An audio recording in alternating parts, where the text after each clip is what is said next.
The rains had just ended in Umuaka, a small Nigerian village tucked between rolling hills and ancient iroko trees. The earth still smelled of wet clay, and the night carried the chorus of frogs singing beside the riverbank. Lanterns flickered in compound yards, forming little stars scattered across the ground. It was in this quiet village that a boy named Obinna learned the first brutal truth of life. Destiny does not favor those who sit and wait. At 17, Obinna was small for his age, lean, wiry, with cheekbones sharp enough to shape shadows in the moonlight. His skin was the deep brown of roasted kola nut, and his eyes carried something older than him, a determined sadness like fire trapped behind glass. He was a dreamer living inside a world that mocked dreamers. Obinna had always wanted one thing: education. Not just the ordinary kind. He wanted to attend the Polytechnic in the city, study engineering, and design machines that could ease the burden of the ordinary villager. He dreamed of water pumps that never broke down, farming tools that tripled harvest, and solar lamps that did not die after 2 months. But dreams in Umuaka were luxury goods, available only to those who could afford them. And Obinna could afford nothing. His father, Oziomena, had died when Obinna was 7, crushed under the weight of a collapsed palm tree during a storm. Mama Ifeoma sold vegetables by the roadside, working with fingers cracked from years of bending over soil that barely fed them. Yet she tried. God knows she tried. Every year she saved like a woman wrestling the wind. Every year she told Obinna, "Next term we will have enough. Next term, my son." But next term became next year, and next year dissolved into the fog of poverty. So when the Polytechnic admission finally came, bright, hopeful, smelling of possibility, Mama Ifeoma sat on her raffia mat and cried. Not tears of joy. Tears of helplessness. "Obinna," she whispered, "the fees, they are too much." He knelt beside her, feeling her trembling hands on his cheeks. "Then I will find a way," he promised. But she shook her head. "You are only 17. What way can you find that grown men have not already failed to find?" Good question. 2 weeks passed and nothing changed, except Obinna's desperation. He roamed the village looking for work, but all available jobs were swallowed by adults twice his size. The farms paid too little, the brickmakers preferred strong men. Nobody wanted a skinny boy with big dreams. Until one evening, an evening that would change everything. It happened outside Royal Palm Luxury Hotel, a place too rich for villagers to even glance at without feeling small. The hotel stood at the very edge of the town, surrounded by tall palm trees and guarded by men who looked as though they were carved from stone. Obinna passed by the gates that day, heading home after another failed attempt to find work. The sun was settling behind the hills, turning the sky into a bowl of molten gold. At the entrance, the chief security supervisor, a dark, heavily built man named Mr. Ajanaku, stood barking instructions at his guards. One guard, a lanky man named Sadiq, staggered out with a bandaged leg. "My injury is worse," Sadiq groaned. "I told you I cannot do night duty this week." Ajanaku cursed. "Then who will replace you? We need someone tonight. The hotel is hosting foreign guests. Security must not drop for even 1 hour." Obinna didn't think. His legs moved before his mind did. "I can do it," he said. Ajanaku turned, stared, and almost burst into laughter. "You? Look at your arms. Sticks. Do you think criminals fear broomsticks?" "I am strong where it matters. I can stay awake. I can stand all night. I learn fast. Just try me for 1 night, please." Something in Obinna's voice silenced the laughter forming in Ajanaku's throat. The boy didn't sound proud or foolish. He sounded desperate, and Ajanaku had seen that tone before, in soldiers about to enter war, in fathers trying to feed starving families, in his own reflection years ago. "What is your name, boy?" he asked. "Obinna. You ever worked security before?" "No, sir." "You good with trouble?" "I don't fear trouble, sir." Ajanaku exhaled long and slow. Fate was clearly playing tricks today. "Fine," he said at last. "One night. If you collapse, sleep, run away, or panic, you're gone. No pay." Obinna nodded. "I will not fail." But as he took the oversized uniform Sadiq handed him, one truth hit him harder than a punch. He was stepping into a world that swallowed men whole, a world of thieves, shadows, and secrets too heavy for any 17-year-old. He didn't know it yet, but that single night shift would lead him into mysteries older than the village itself, into battles fought not only with fists, but with courage, into the dark heart of the hotel where something ancient slept beneath the floors. And so began the legend of the boy who worked as a security guard just to pay his fees. Night in Umawaka did not fall quietly. It descended like a living thing, slow, thick, deliberate. The cicadas hummed, the nightbirds whistled sorrowful tunes, and somewhere far off a masquerade's rattling bells echoed faintly, as if reminding the world that spirits still The night roamed felt the earth. different now. He stood inside the security post of Royal Palm Luxury Hotel, wearing an oversized uniform whose sleeves swallowed his wrists and whose boots felt like hollow drums on his feet. The belt was too long, he had wrapped it around himself twice. The torchlight in his hand was almost as tall as his forearm. Yet strangely, he felt proud. Ajanaku stood in front of him, arms folded firmly across his massive chest. "You will stand at the east gate," he said. "From here you see the fence, a back garden, and the staff entrance. Watch everything, hear everything, trust nothing."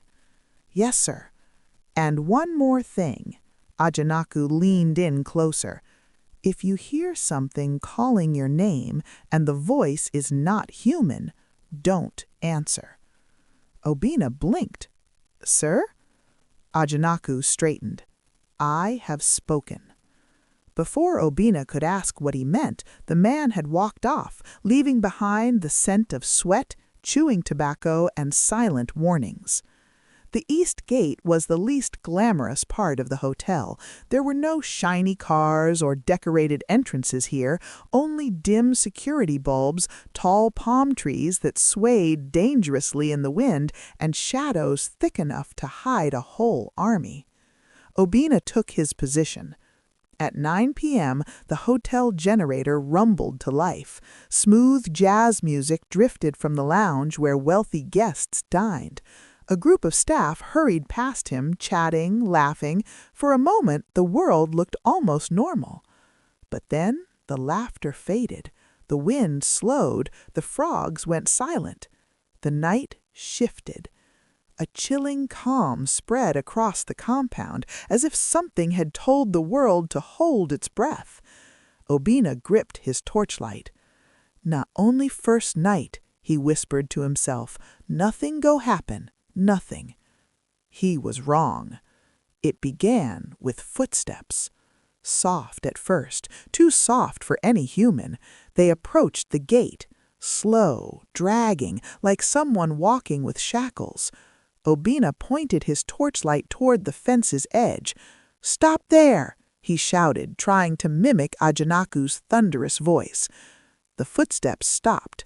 Silence. Then the leaves on the palm trees trembled violently, though the wind had not blown. Obinna's heart pounded as he stepped closer. "Who is there?" he demanded. No answer. He took another step. And that was when he heard it. Obinna. His own name, whispered faintly as if by a woman standing behind the veil of darkness. Obinna froze. The voice came again, softer, sadder. Obinna, my child. Every hair on his skin stood upright.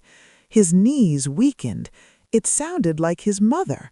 But Mama Ifema was at home, likely asleep, not standing in the shadows of a luxury hotel at this ungodly hour.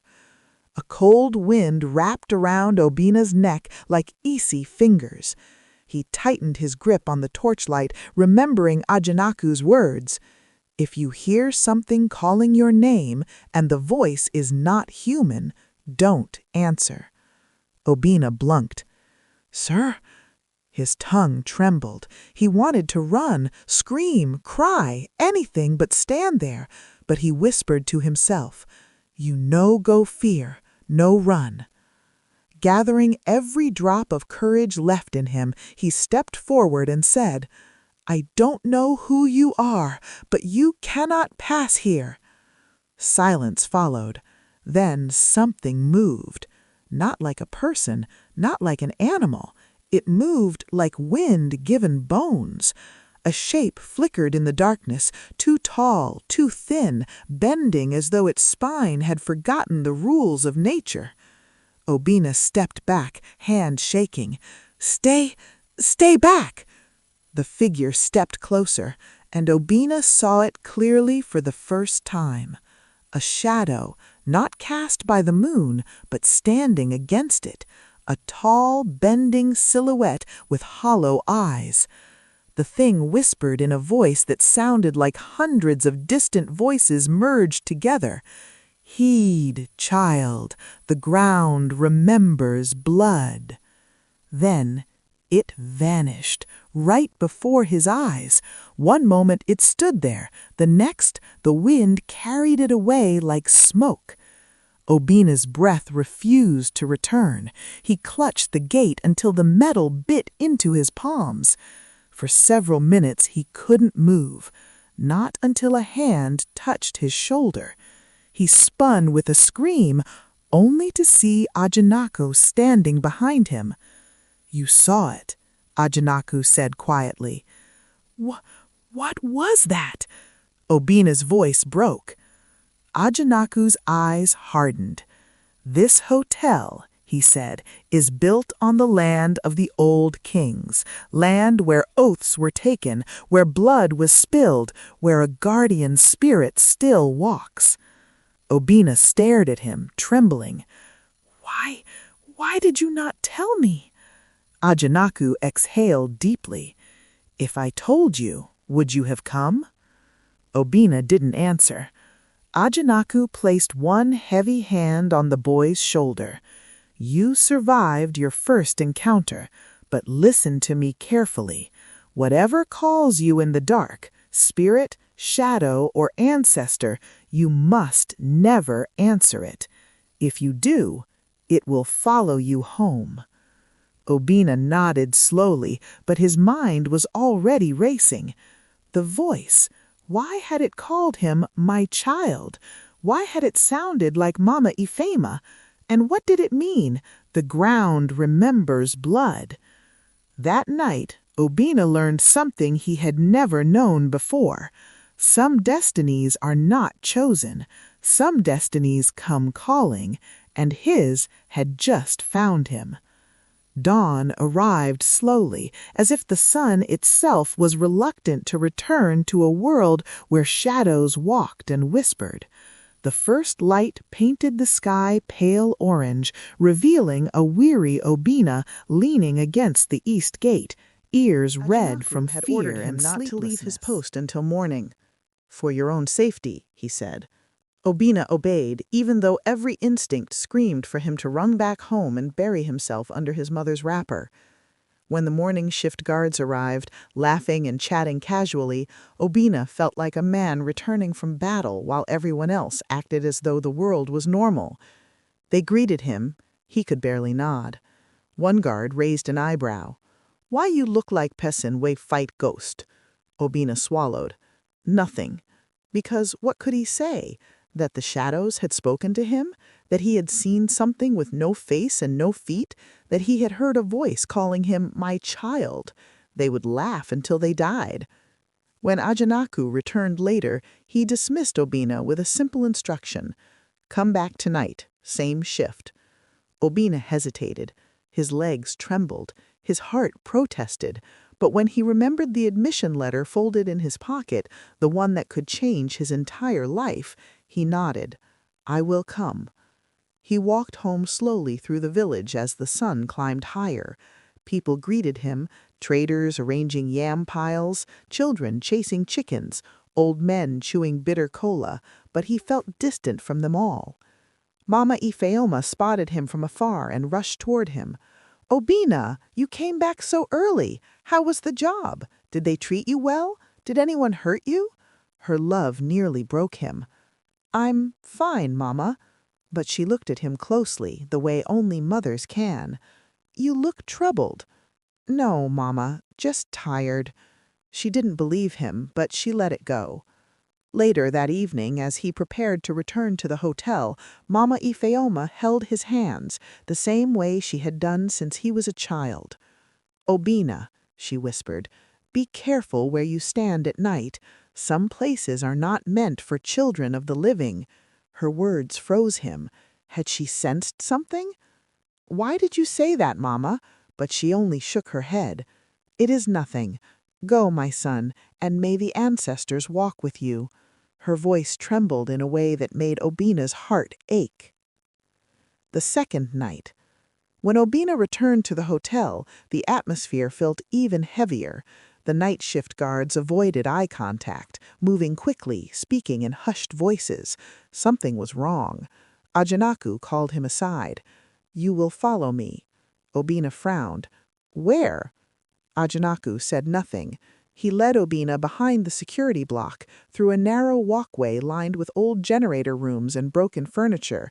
At the end of the path stood a rusty metal door with a padlock the size of a fist. Ajanaku produced a key. The moment he unlocked the door, a cold breeze escaped, cold like the inside of a grave. Sir, Obinna whispered, what is this place? Ajanaku didn't answer. He pushed the door open. A staircase spiraled downward into darkness. Ajanaku stepped inside. Obinna hesitated, staring at the endless darkness below. Move, Ajanaku commanded. Obinna followed. Each step creaked under their weight.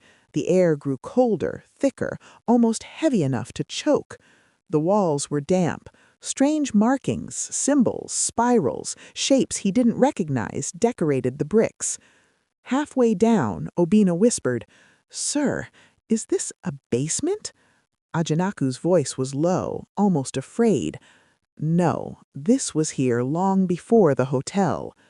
They reached the bottom. Ajanaku lit a lantern.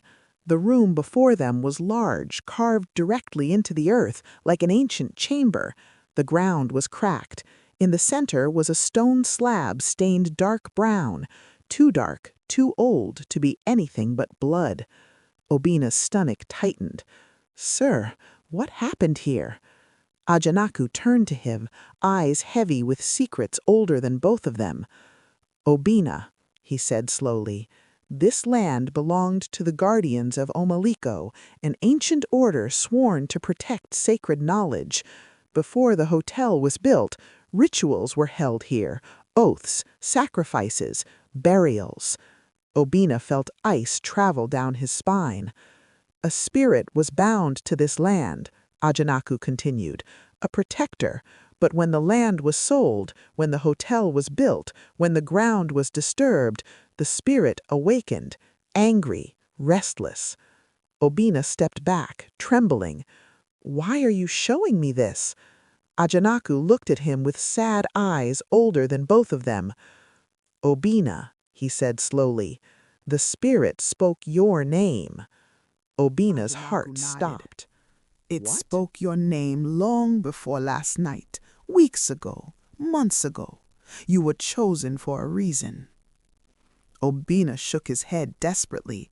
No, I only came here to work, to earn school fees. Why will a spirit call me?" Ajanaku placed one heavy hand on the boy's shoulder. "Because, Obinna, your bloodline is tied to this place, to the guardians, to the oath, to whatever sleeps beneath this stone." Obinna stared at the slab, cold, ancient, stained with centuries of secrets. He whispered, "No, no, this cannot be." But fate had already curled its fingers around him, and the shadows were only just beginning to move. Obinna stood frozen in front of the ancient slab as Ajanaku's words echoed around the underground chamber. "Your bloodline is tied to this place." No sentence had ever broken him like those 6 words. His knees weakened, his breath turned shallow, his mind raced in frantic circles. His bloodline? His family? The guardians? Impossible. He took a shaky step back, his voice trembling. I don't understand. My father was a palm wine capper. My grandfather was a farmer. Nobody in my family has ever—" Ajanaku raised a finger, silencing him. "That is what you were told, what you believed, but the truth of blood is not always what the tongue speaks." Obinna swallowed the lump in his throat. "Then tell me everything." Ajanaku lifted the lantern, the light flickering across the cracked walls of the chamber. "Many generations ago," he began, "before this land became a village, before the hotel, before the first white men came, the guardians of Omanliko were chosen not by wealth, power, or strength, but by blood, a bloodline blessed with the sight of the living and the dead." His eyes rested on Obinna. "That bloodline is yours." Obinna shook his head violently. "No, my family is ordinary." Ajanaku's expression softened. "Ordinary families do not produce boys who see shadows that others cannot. Ordinary boys do not hear spirits call their names and survive the night. Ordinary boys do not walk into ancient ground and remain standing." Obinna's heart thundered.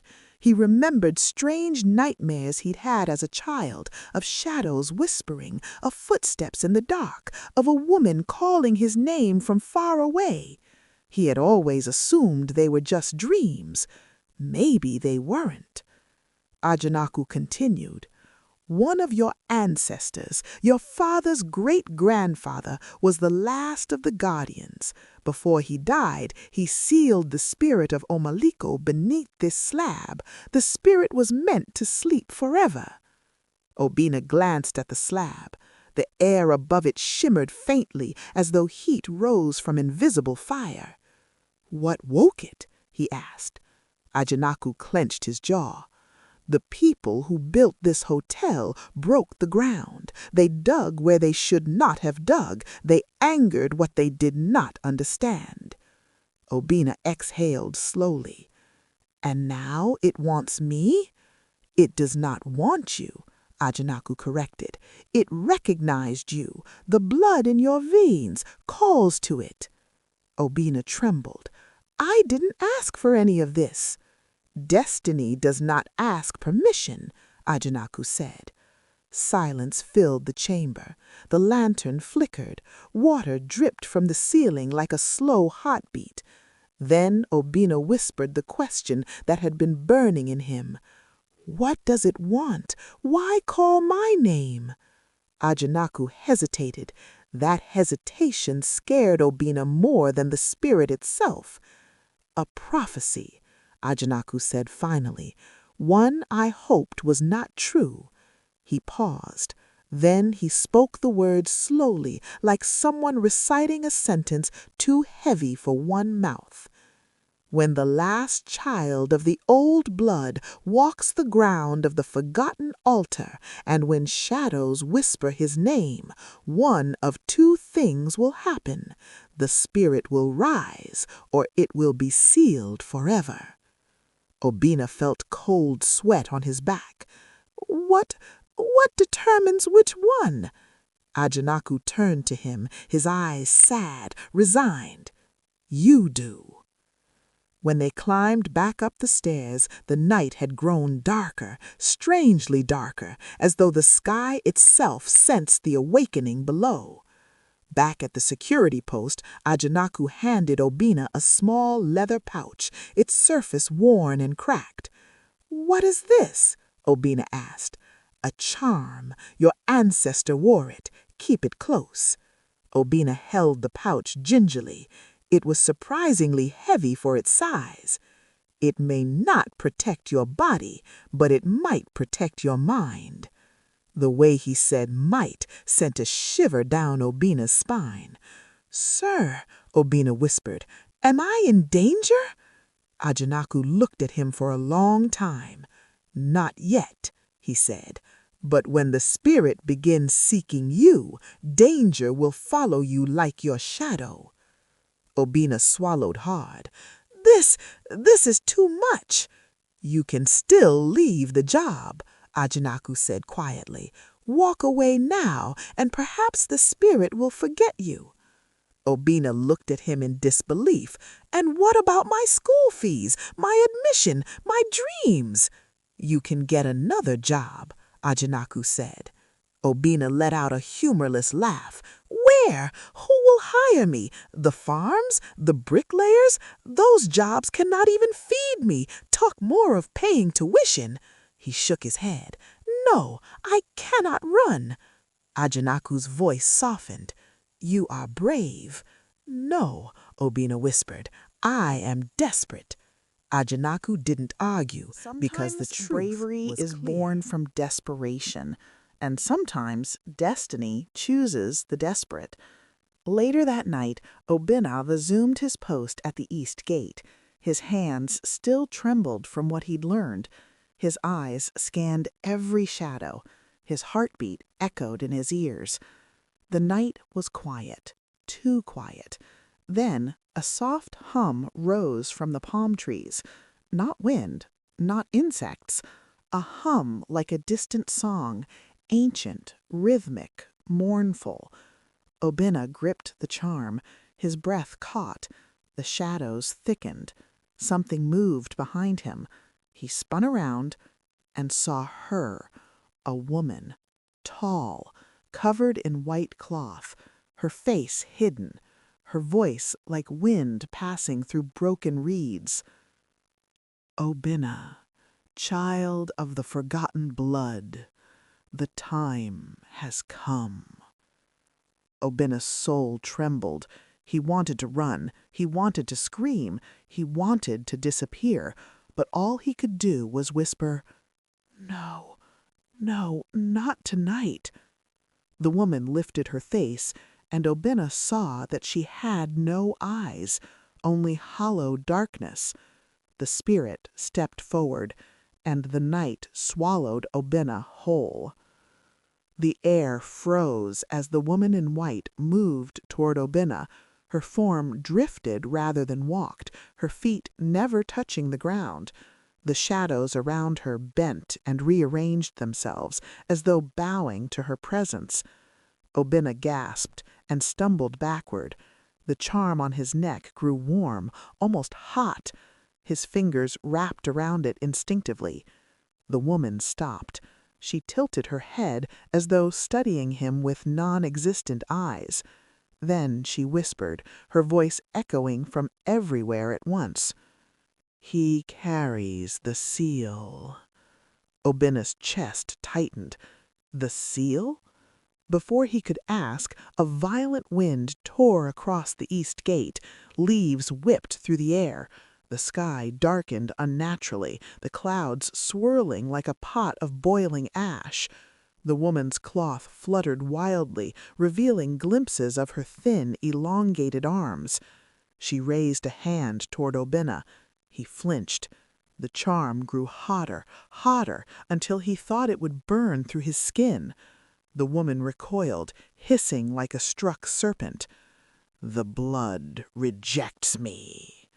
For the first time, Obinna saw her flicker, her form blurring at the edges. She stepped back. "You are not ready," she said, her voice echoing like thunder underwater. But the shadow rises, the ground stirs, the path opens. Her figure dissolved into smoke, and then she vanished, just like that. The wind stopped, the night settled, the world became painfully silent. Obinna collapsed to his knees, gasping for breath. His hands shook uncontrollably. His uniform clung to his sweat-soaked skin. He felt like a man who had walked face first into the jaws of death and survived by accident. Ajanaku arrived running, breathing hard, his flashlight swinging wildly. "I felt it. The ground shook. Where is she?" Obinna pointed weakly at the empty space where the woman had stood. She came. She spoke to me. She touched nothing, but still touched everything. She knew about the charm. She knew my name." Ajanaku crouched in front of him, gripping his shoulders tightly. "What did she say?" Obinna gulped. "That I carry the seal, that the blood rejects her, and that the shadow rises." Ajanaku paled. "Did she harm you?" "No, but I think she was trying to." Ajanaku looked toward the trees. "This is worse than I feared." Obinna grabbed his arm. "Sir, what is happening? What does she want?"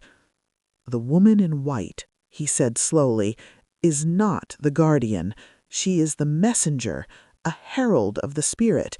If she has appeared to you, then the guardian itself will soon rise." Obinna froze.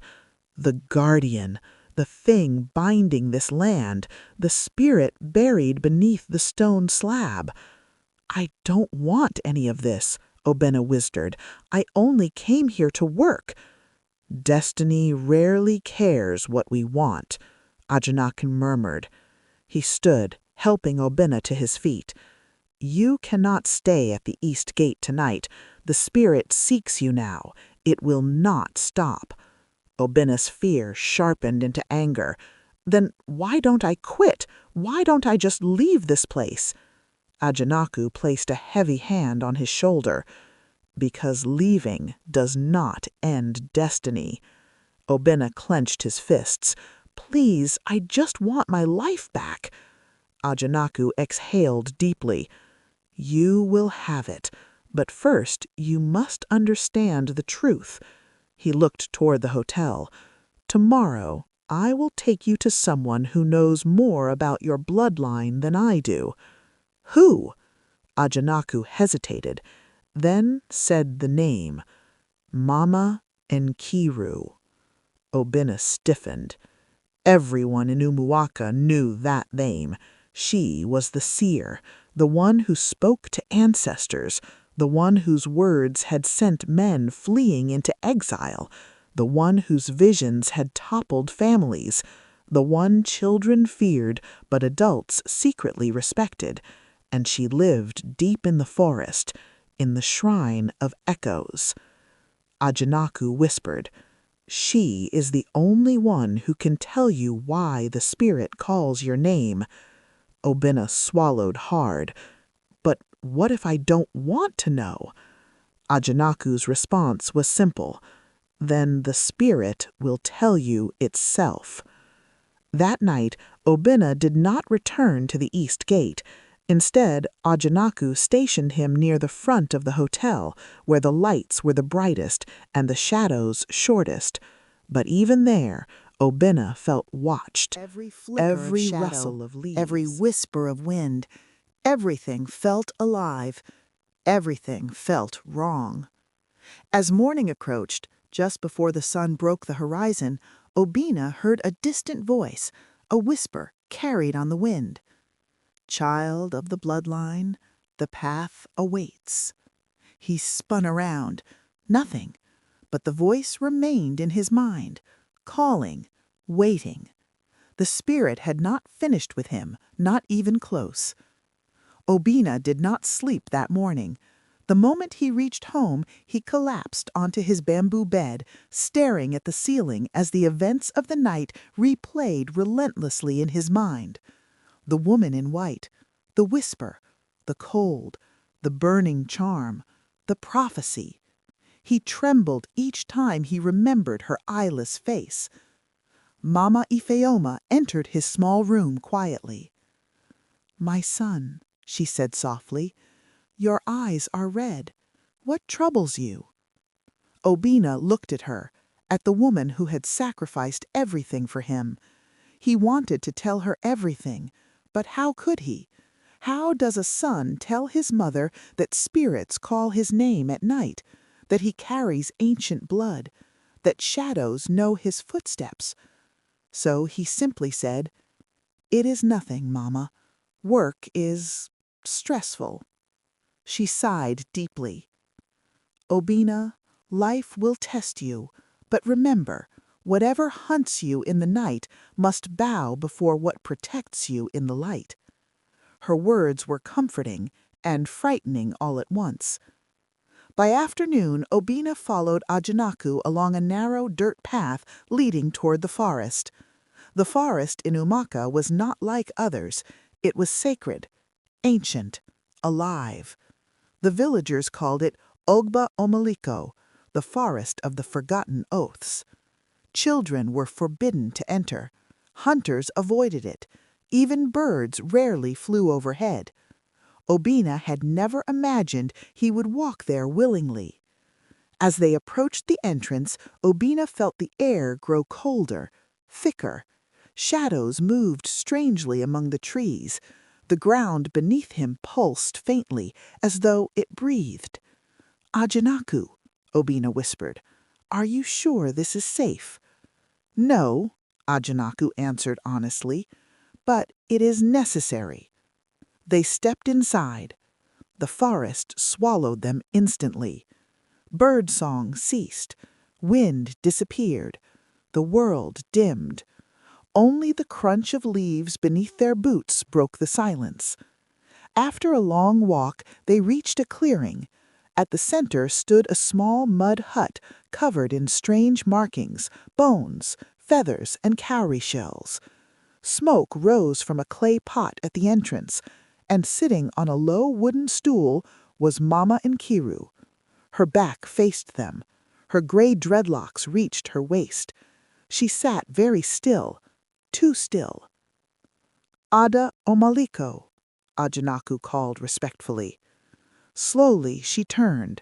Her eyes were pale white, clouded with blindness, but Obinna felt her gaze pierce him. "So," she whispered, her voice like dry leaves rubbing together, "the child of the old blood finally comes." Obinna froze. You know me?" Mama Nkiru chuckled, a low, unsettling sound. "I have known you since before you entered your mother's womb.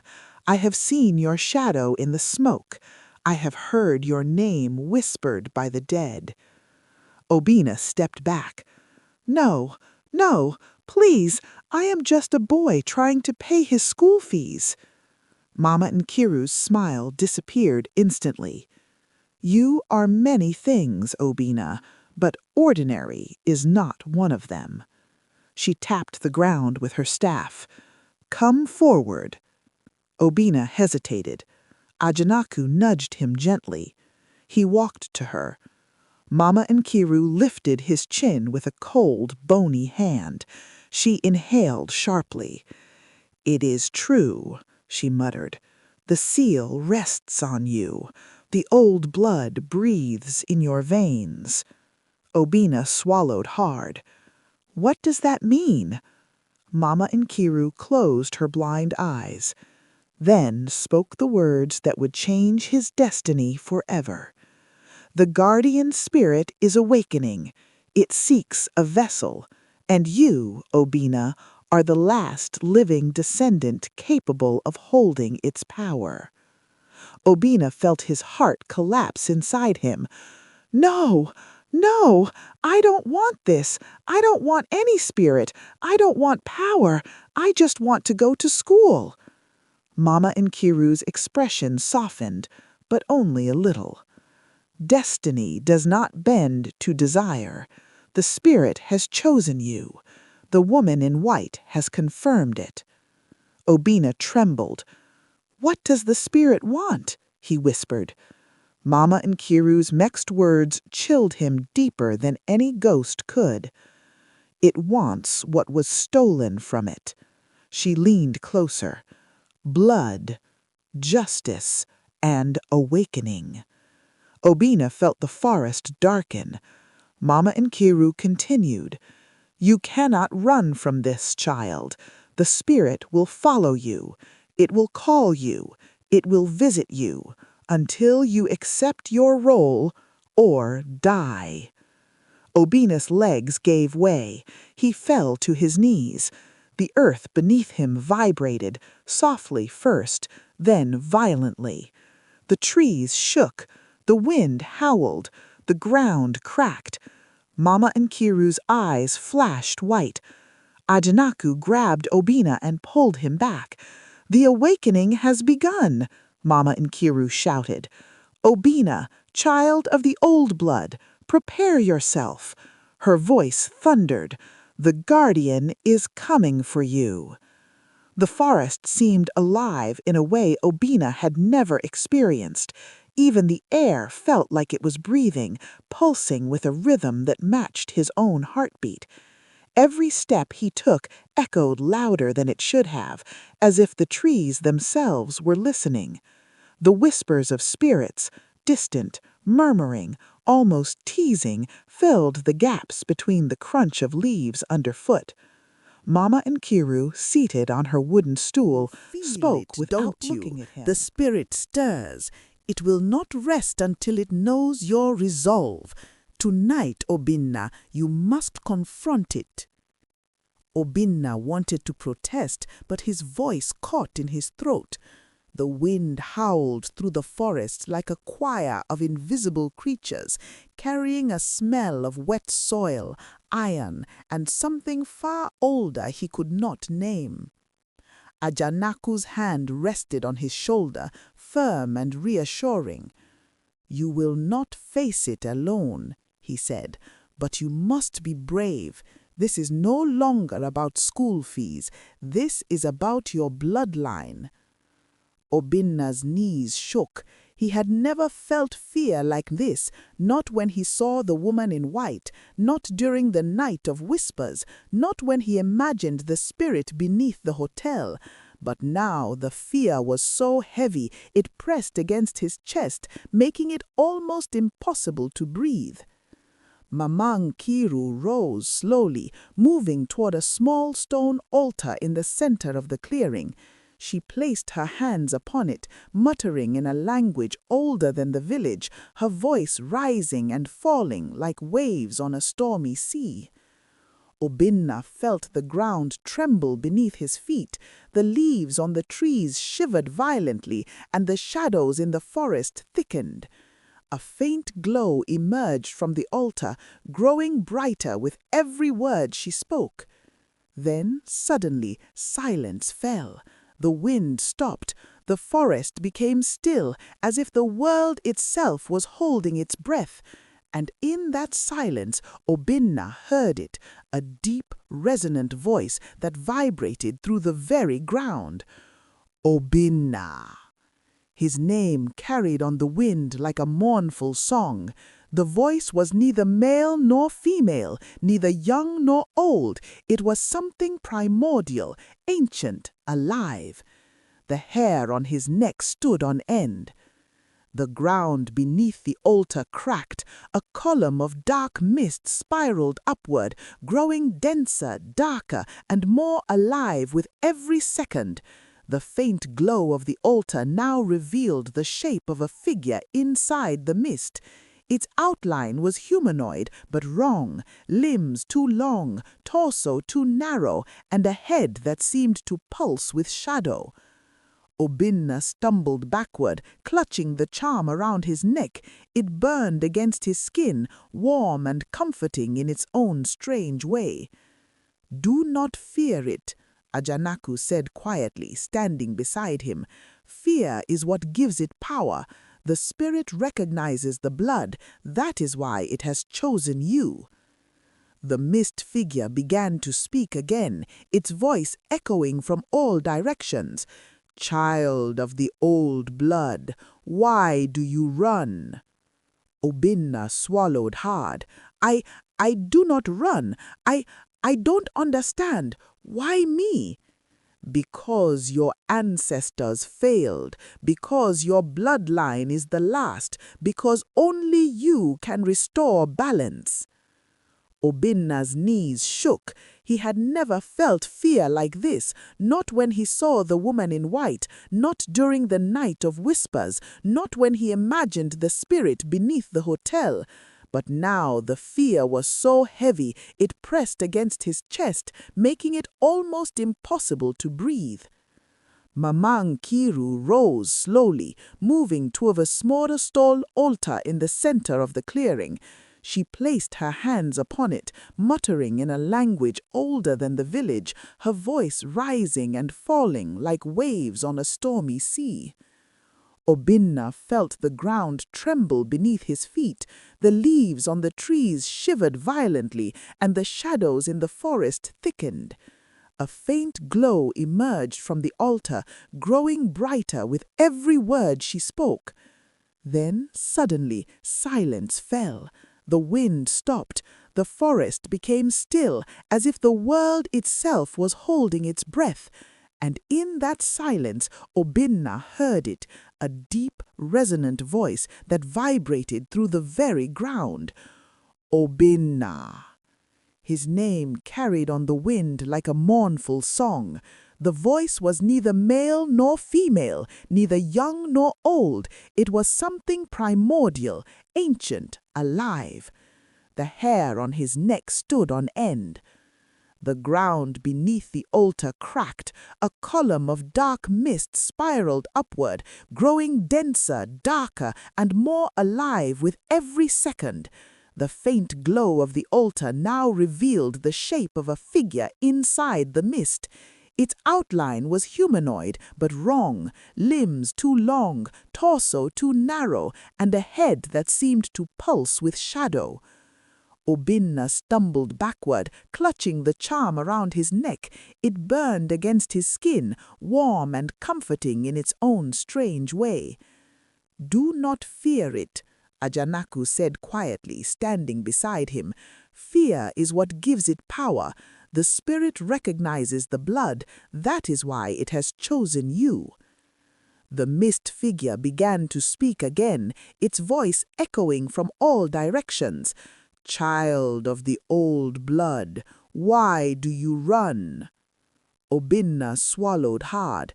I do not run. I don't understand. Why me?" "Because your ancestors failed, because your bloodline is the last, because only you can restore balance." Obinna shook. He had never felt fear like this, not when he saw the woman in white, not during the night of whispers, not when he imagined the spirit beneath the hotel.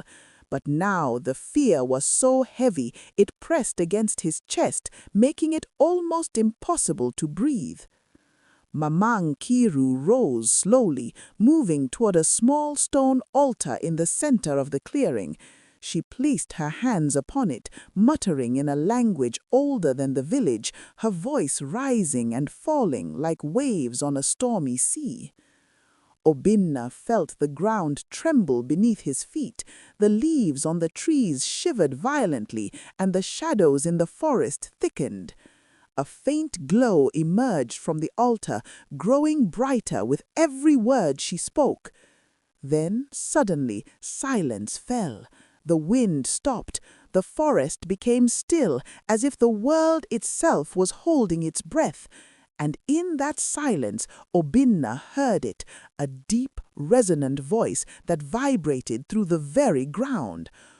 "Obinna." his name carried on the wind like a mournful song. The voice was neither male nor female, neither young nor old. It was something primordial, ancient, alive. The hair on his neck stood on end. The ground beneath the altar cracked. A column of dark mist spiraled upward, growing denser, darker, and more alive with every second. The faint glow of the altar now revealed the shape of a figure inside the mist. Its outline was humanoid, but wrong, limbs too long, torso too narrow, and a head that seemed to pulse with shadow. Obinna stumbled backward, clutching the charm around his neck. It burned against his skin, warm and comforting in its own strange way. "Do not fear it," Ajanaku said quietly, standing beside him. "Fear is what gives it power. The spirit recognizes the blood. That is why it has chosen you." The mist figure began to speak again, its voice echoing from all directions.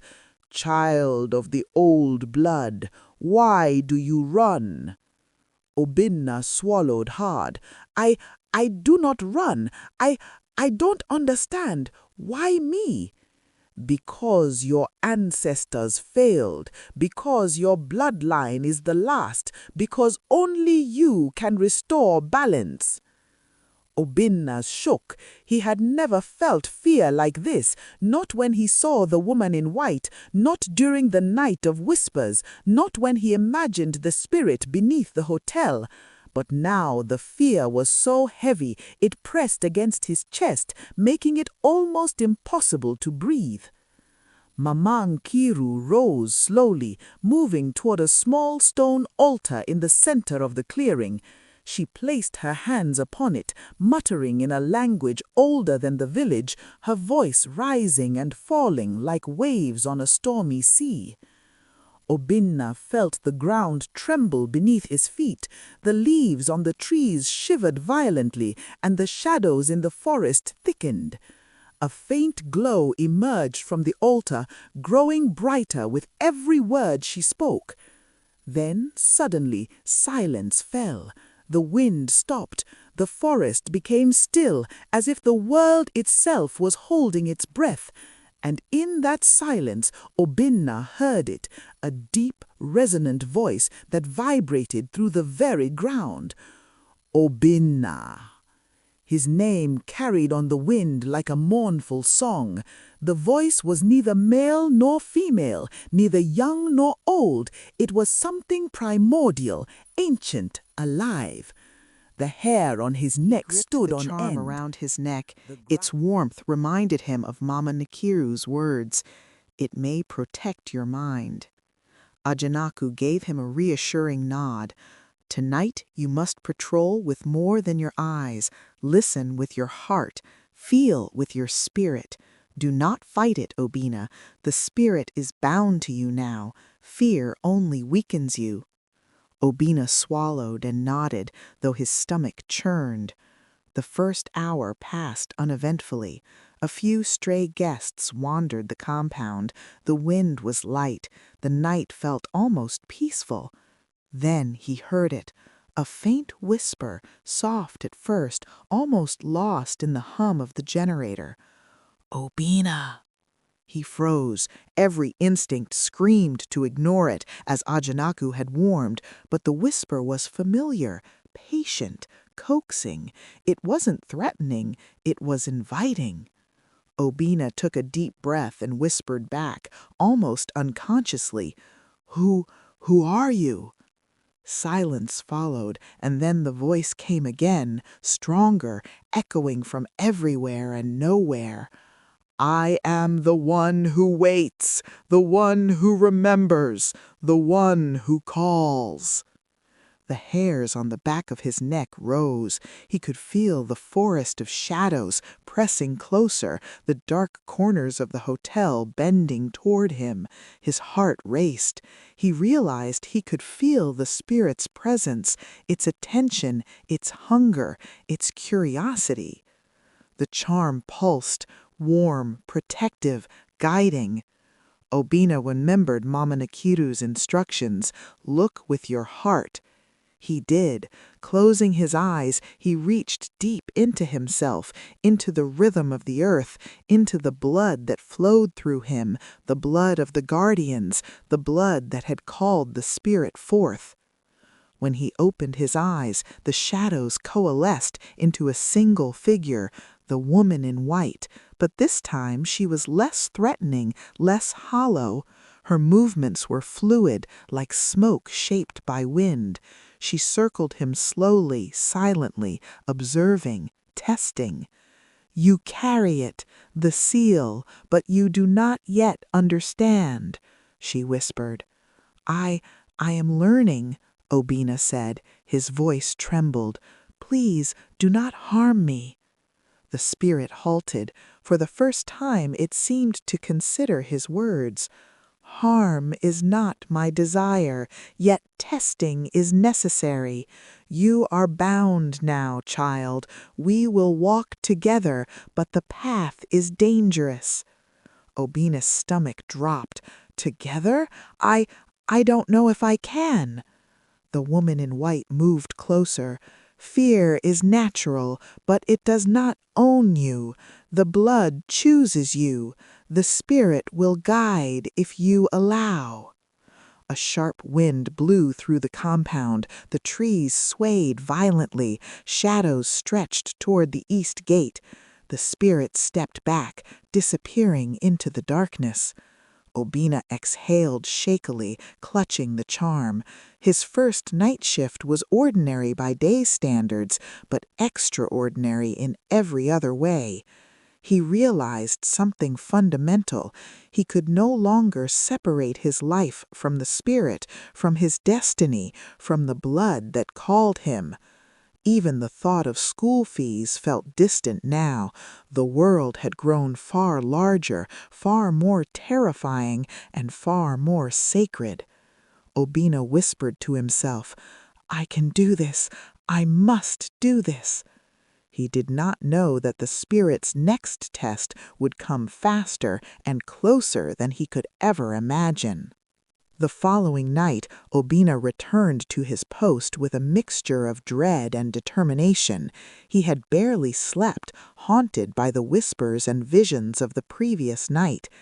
As the darkness settled over the hotel, he could feel the shadows stretching across the compound, but this time they moved differently. They didn't just stretch, they shifted, bending unnaturally, detouring around trees and walls as though guided by an unseen hand. A whisper floated through the air. "Obinna, child of the Bloodline." He froze, gripping the charm tightly. "I am here. I am ready." The shadows began to converge. One by one they formed humanoid shapes, silent, faceless, gliding across the ground. They moved like water, merging and separating, circling him. Obinna remembered Mama Nakiru's words, "The spirit will test you every night." He clenched his fists and took a deep breath. "I am not afraid," he said aloud. The shadows halted as if considering him. Then the woman in white emerged from the center. Her voice echoed, layered and ethereal. "Tonight you must prove the blood remembers, or the shadows will consume you." Obinna's heart pounded. He could feel the pull of the shadows as if they wanted to drag him into the earth itself. Ajanaku appeared suddenly, a torch in hand, shouting, "Obinna, stand your ground!" The boy planted his feet, closed his eyes, and focused on the rhythm of his blood. The shadows wavered, they recoiled. Then Obinna opened his eyes, and something changed. He felt the pulse of the spirit within him, guiding, empowering. He reached out, not with his hands, but with his will. "I belong to no fear," he shouted. The shadows hesitated, then retreated into the night, dissolving like mist. The woman in white nodded slowly. Well done, child of the bloodline, but the path is only begun. Obinna exhaled deeply, the first real sense of control washing over him. He was still a boy trying to pay school fees, but now he was also something more. Something ancient, something chosen, Obinna something returned to a small room in the unstoppable. village, muscles aching from the night of shadows, his chest still tight from the encounter with the humanoid forms. His mother, Mama Ifioma, sat by the doorway, her hands folded in her lap. Her eyes were wide, as if she had been waiting for him to return. "You look different," she said softly. Obinna swallowed, his throat dry. I I have learned, Mama, things I cannot explain."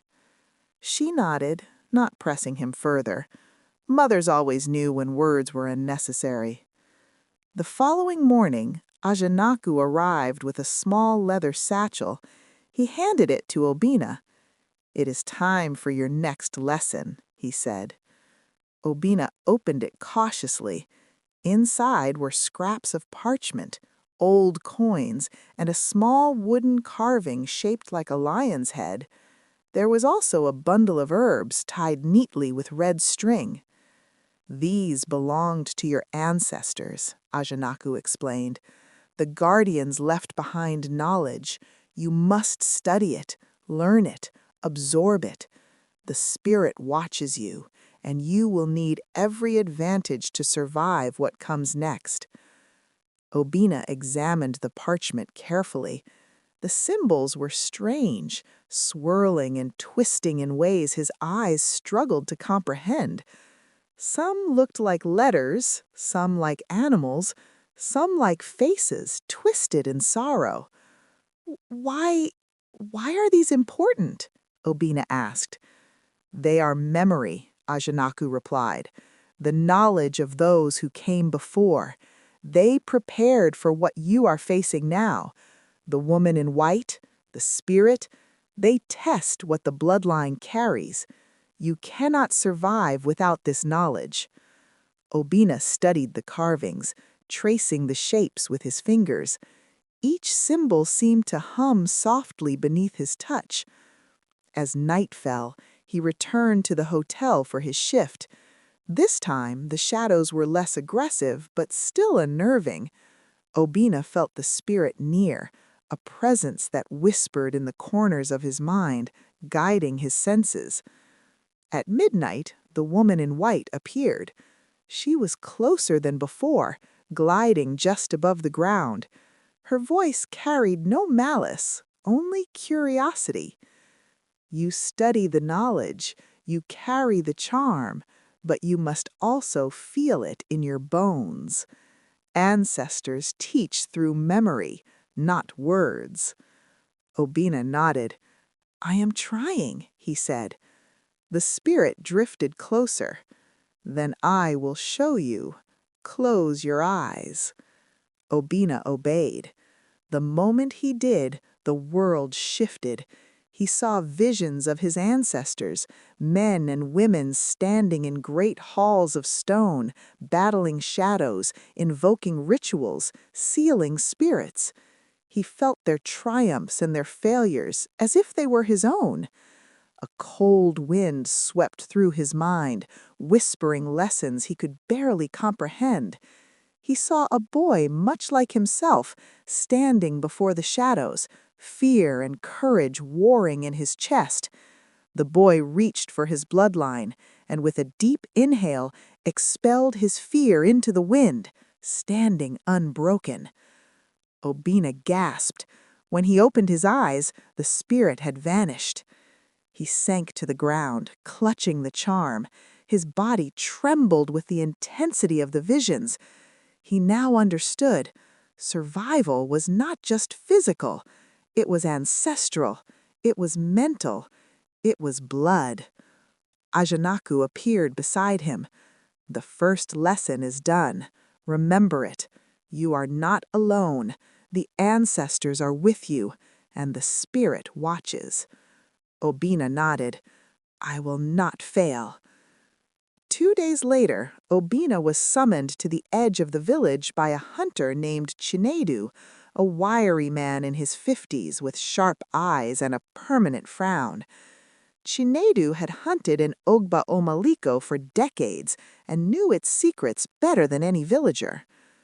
"You are the boy, aren't you?" Chinedu asked, his voice rough. "Yes," Obinna replied cautiously. Chinedu studied him with a penetrating gaze. "I've heard whispers, spirits calling, shadows walking, bloodline awakened. You carry more than you realize, child." Obinna swallowed. "I don't understand.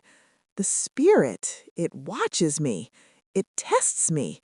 The woman in white, the shadows." Chinedu hesitated. "This forest does not forgive mistakes. I've seen men disappear for less. You are the last of the old blood. That is why you are chosen. But choice is only half the battle. Control is the other half." He handed Obinna a small leather pouch containing an assortment of powders and feathers. "These are wards. They will help you anchor yourself when the spirit tests you. But beware, the spirit will not always be gentle." Obinna nodded, absorbing every word. "How do I survive it?" Chinedu looked away, staring at the forest as though the trees themselves might answer. "The spirit sees fear. It feeds on doubt. You must be steadfast.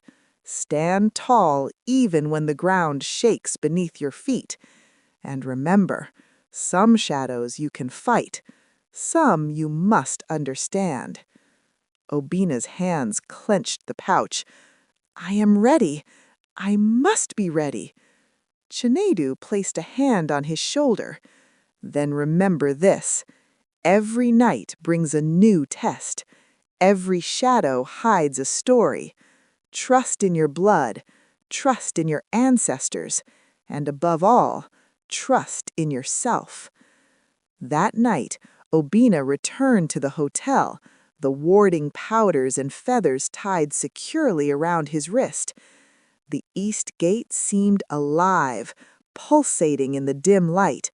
Shadows moved unnaturally, folding over themselves, stretching like elongated fingers. Then one shadow detached itself from the rest. It was subtle at first, almost imperceptible, a dark ripple in the corner of his vision. "Obinna," the whisper came, smoother this time, more tempting than threatening. Obinna tightened his grip on the charm. "I am not afraid," he said aloud, trying to inject conviction into his voice. The shadow shifted, coiling like smoke.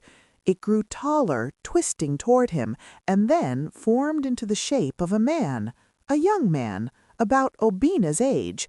The figure smiled, almost human.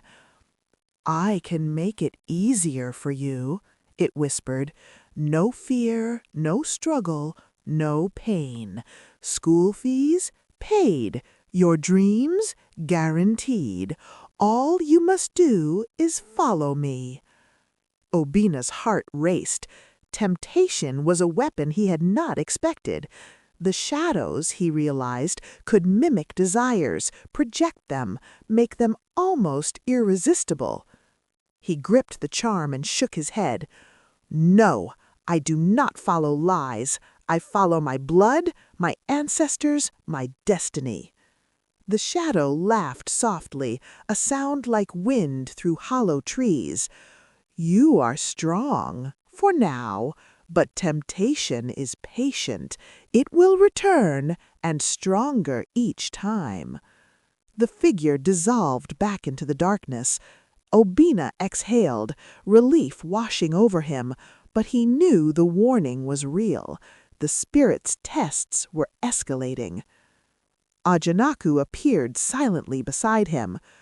"You did well, but remember, not all shadows are obvious. Some walk in light, some speak in truth, some promise what you desire. Never forget the blood that binds you. Never forget the charm." Obinna nodded. The weight of his responsibility pressed down on him like a mountain. Yet he felt something stir inside, a courage deeper than fear, stronger than doubt. This was no longer a boy's fight to pay school fees. This was the fight for his lineage, his life, and the secrets buried beneath centuries of earth and shadow. He adjusted his uniform, took a deep breath, and looked into the darkness. The shadows were waiting, and now Obinna was ready. The East Gate had become a threshold to another world. By now, Obinna no longer saw it as the entrance to a hotel. It was a place where the living and the spirits brushed shoulders. Each night the shadows shifted with intent, and each night the woman in white appeared, sometimes near, sometimes distant, always watching, always testing. This night was different. As Obinna approached, the shadows were unusually thick, pooling along the path like living ink. The air smelled of wet soil and iron, and a faint hum thrummed beneath his feet, like the heartbeat of the earth itself. The first whisper came almost immediately, "Obinna!" But this time it was joined by hundreds more, layered, echoing, circling him. They seemed to speak in unison, repeating his name, pleading, warning, mocking. The shadows began to move independently of the light, stretching across the path and curling toward him. Obinna gripped the charm, feeling the warmth radiate through his chest. He closed his eyes, letting the rhythm of his blood guide him. "I am ready," he whispered. The shadows recoiled slightly, then surged forward, forming a humanoid figure taller and broader than any human. Its face was obscured, but its eyes glowed faintly red, like coals. Its presence pressed down on him like a storm. The figure spoke, a voice layered with hundreds of whispers. "You step into the gate of whispers, child of the bloodline. Only those who embrace the truth of their ancestors may pass. Will you?" Obinna's hands shook. He knew this test would be unlike any before. He could feel the shadow probing, reaching into his mind, touching memories, fears, doubts. He steadied his breathing. He could not flee. He could not fail. "I am not afraid of shadows," he said firmly. "I am of the bloodline. I carry my ancestors' strength. I am Obinna." The shadow hesitated, then, almost imperceptibly, bowed its head. The whispers faded, the figure dissipated, leaving only darkness, but this darkness no longer felt threatening.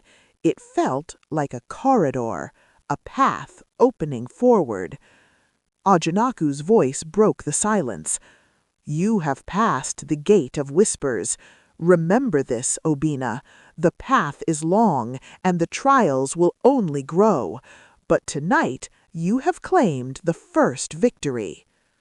Obinna exhaled deeply. His body was exhausted, but his spirit burned brighter than ever. He had faced temptation, fear, and doubt, and survived. The following day, Obinna returned to Mama Nkiru's hut, seeking guidance. The woman sat in her usual place, eyes cloudy and pale, her staff in hand. She watched him approach, smiling faintly. "You have walked the gate of whispers," she said, her voice low and rhythmic, "and you have passed. Few children of the bloodline endure it." Obinna bowed. I survived, Mama Nkiru, but the spirit, it grows stronger every night." "Yes, that is why the visions must come. You must see what is hidden, Obinna, if you hope to control it." She reached for a small clay bowl filled with a dark liquid. "Drink this. It will show you the past, the present, and the future tied to your bloodline. But be warned, visions are not gentle. They reveal truths the heart may not wish to see. Obinna took the bowl, hesitating. Fear clawed at him, but determination pushed harder. He drank. The world shifted. He saw himself standing atop a hill, the village sprawled below. Shadows moved in unison, bending reality. He felt the pulse of the guardian beneath the hotel, felt the whispers calling his name. Then a vision of his ancestors appeared. They were warriors, scholars, and guardians of the sacred knowledge. They performed rituals, sealed spirits, and faced shadows not unlike the ones he now battled. Each failure, each triumph echoed through time, reaching him now. A sudden vision struck him harder than the rest, the woman in white, but this time with a face that was his mother's. She wept silently, warning, guiding, whispering secrets he could not yet understand. The visions merged with the forest, the hotel, the shadows. He saw a night of fire, a night where shadows would rise not just around him, but across the village. And he saw himself, standing alone, clutching the charm, calling upon his ancestors, fighting a battle that would decide the fate of the bloodline. Obinna gasped, sweat pouring down his face. The visions left him trembling, dizzy, and changed. Mama Nkiru placed a hand on his shoulder. Now you know what awaits. You must train, Obinna, learn to command the spirit, understand the shadows, and embrace the bloodline. Only then can you survive what is coming. Obinna nodded. The weight of destiny pressed heavier than ever, but with it came resolve. He could no longer be just a boy. He was a guardian now, blood, spirit, and destiny entwined. That night, Obinna returned to the east gate, but the air was different. The forest beyond the hotel seemed alive with whispers, murmurs, and unseen movement. Every shadow stretched unnaturally, and the wind carried voices too faint to discern. Obinna gripped the charm, recalling Mama Nkiru's vision. The shadow of the woman in white appeared almost immediately, gliding silently toward him. "Tonight you will face your first true challenge," she whispered. Suddenly the ground trembled. Shadows emerged from the edges of the hotel, twisting, morphing, growing into monstrous shapes that were both human and animal. They hissed, murmured, and lunged at him in silent fury. Obinna steadied himself, recalling his training, the lessons of the ancestors, the warmth of the charm. He drew a deep breath and began to chant the words taught by Ajanaku and Mama Nkiru. The shadows hesitated, then lunged again. But this time Obinna did not fear. He focused his mind, felt the blood of the guardians flow through him, and extended his will outward. The shadows recoiled, screaming silently, as if burned by an invisible flame. They twisted, stretched, then began to dissolve into smoke, retreating to the corners of the forest. The woman in white circled him, nodding slowly. "You have begun to control the bloodline, but this is only the beginning. Shadows are patient, and so are their tests." Obinna fell to his knees, exhausted but victorious. He knew this was just the start of his journey, a journey that would push him beyond fear, beyond pain, beyond the limits of a boy trying merely to pay his school fees. He was no longer that boy. He was the child of the forgotten guardians, the vessel of the awakening spirit, and the hope of a bloodline that refused to die. And as the shadows dissolved into the night, Obinna felt something he had never felt before, a spark of power, ancient and unyielding, flowing through his veins. Tonight he had survived.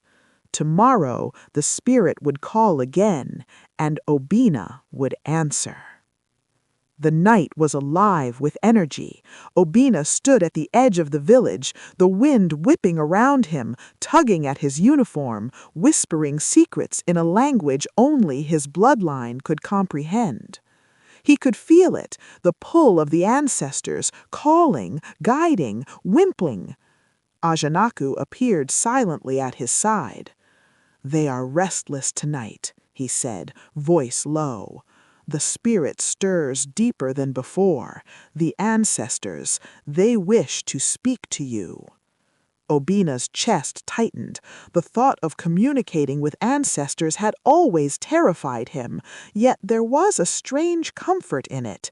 He could feel their presence, like shadows pressing close, but not entirely visible. Ajanaku handed him a small, intricately carved wooden mask. "Wear this," he instructed. "It will help focus your spirit. The ancestors will reveal what you must know." Obinna took a deep breath and placed the mask over his face. The wood was warm, almost alive. Immediately, the world around him shifted. The forest grew silent, and the shadows seemed to bow slightly, Rhythmic chant acknowledging began, him. low at first, then building into a crescendo that echoed through the trees. Faces appeared in the darkness, ancestors of every age and generation. Their eyes glowed faintly, their expressions serious, urgent. A figure stepped forward, taller and more imposing than the others. It was the boy from Mama Nkiru's vision, a guardian of the past. "Obinna," the figure said, voice like wind through ancient halls. "The spirit awakens fully. Its tests will grow. You must understand its desire, or it will consume not just you, but the village as well." Obinna swallowed hard. I am ready," he whispered, though doubt tugged at him. The figure shook its head. "Readiness is not enough. You must feel it. You must know the blood that binds you. Tonight you will learn the first truth of the guardians." The mask pulsed. Obinna felt a surge of energy course through him, as if the ancestors themselves had placed their strength into his veins. He saw visions of past battles, guards standing against shadows, invoking rituals, sealing spirits. The failures were vivid, terrifying. The triumphs were glorious, shining with a light that burned through the darkness. Ajanaku's voice echoed in his mind. "The past is your guide, Obinna. The ancestors are your shield." Obinna realized the magnitude of what lay ahead. The spirit was not merely a test, it was a legacy, and he was the last guardian who could uphold it. That night, the east gate seemed more ominous than ever. Obinna approached it, every nerve alive with anticipation.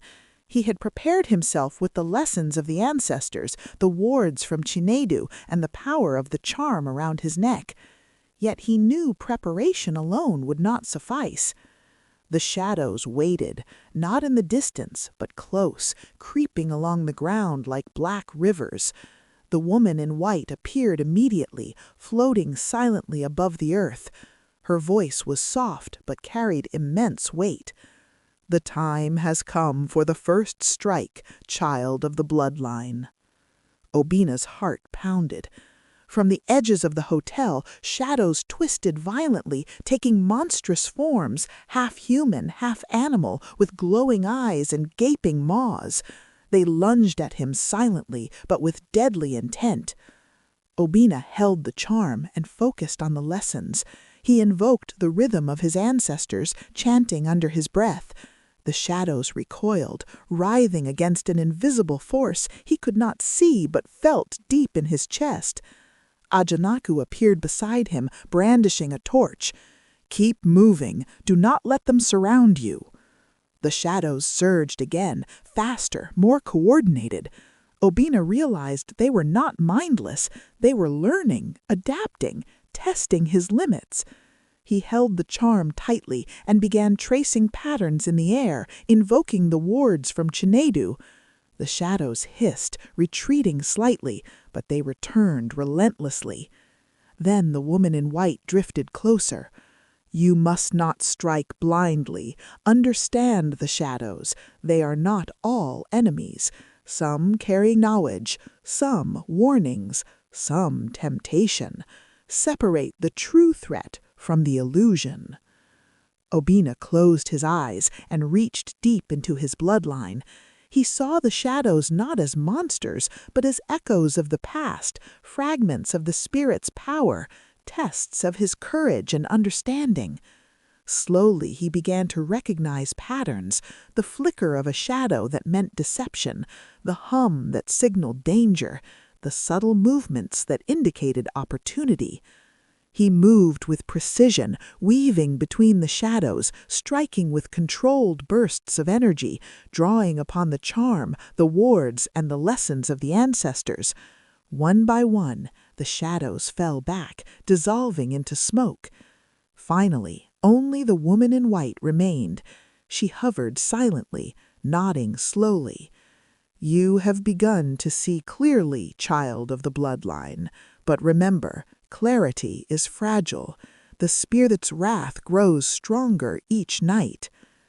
Obinna sank to his knees, exhausted, sweat dripping into his eyes. He had survived the strike, but he knew the battle was only beginning. The following morning, Ajanaku led Obinna back to the underground chamber beneath the hotel, the place where the ancient slab lay. Obinna's mind still raced from the night's battle, his body heavy with fatigue. The slab was larger than he remembered, carved with intricate symbols that glowed faintly in the dim light. It hummed with a low, ominous energy, vibrating beneath his feet. The spirit beneath this slab, Ajanaku began, is ancient, older than the village, older than your ancestors. It has slumbered for centuries, waiting for the bloodline to awaken. But there is something you must know, Obinna. Obinna's stomach tightened. What is it? Ajanaku knelt beside the slab, tracing the symbols with his fingers. The slab is a seal, but it is not unbreakable. The woman in white, the shadows, they are only the surface. If the seal is broken, the spirit will rise fully, uncontrolled. Your bloodline is bound to this seal. If you fail, it will consume everything. Obinna felt the weight of destiny pressing down on him. You must learn Then to what channel must I the do? spirit's power without releasing it, to command it without becoming it. This is the secret of the guardians. They never destroyed the spirit, they contained it, and you are the last who can do so. Obinna approached the slab cautiously, placing his hands on the cold stone. He felt the vibration, the pulse of the spirit beneath. His charm glowed, warm and insistent. He closed his eyes, calling upon the ancestors, feeling their strength flow through him. The shadows stared, coalescing into the woman in white. You have come far, child of the bloodline, but the slab will test you as no other. Are you ready? Obinna nodded, swallowing his fear. I am ready. The ground beneath him quaked. Symbols on the slab glowed brighter, twisting and shifting like living language. The spirit beneath moved, sensing his presence, testing his resolve.